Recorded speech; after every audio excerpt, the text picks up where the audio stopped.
Boleh share nggak sih kayak PGI itu apa, lalu pusat emas itu apa? Kayak secara ringkas aja.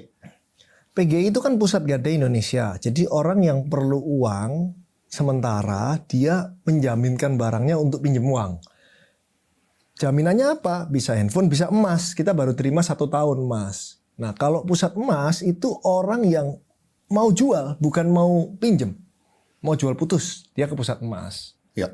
Jadi dari sisi lu cuman beli emas doang. Dari Yang pusat emas, iya. yang pusat emas. Apa bedanya orang itu jual UBS-nya lah, Antamnya ke lu, sama ke Antamnya langsung gitu, atau ke apa sih, waris iya. Sampurna langsung? Ini menarik nih, nggak tahu aku bener atau enggak ya. Kalau orang jual Antam, itu kan bisa di buyback Antam kan. Kita ke Antamnya itu kan. Iya benar. Satu kan ngantri panjang tuh biasanya. Terus kan dia udah jelas tuh buyback Antam tuh setiap hari berubah di websitenya tuh udah jelas berapa. Misalnya buyback Antam itu 1.800.000 kan. Kalau kita ke sana, kalau kita jual lebih dari 10 juta itu kena pajak 1,5%. Ya kan?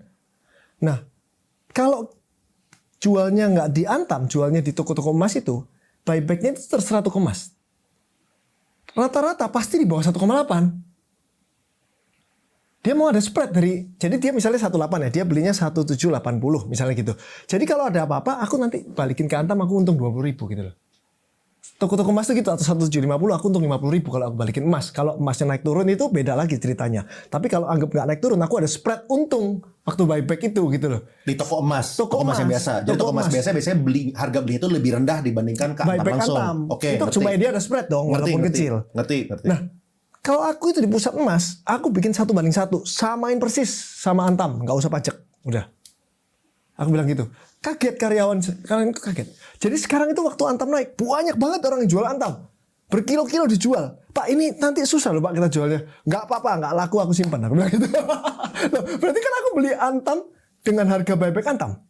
Walaupun nggak laku dijual ya. Mana bisa kamu beli Antam dengan harga buyback? Kan nggak mungkin dong. Ngerti nggak?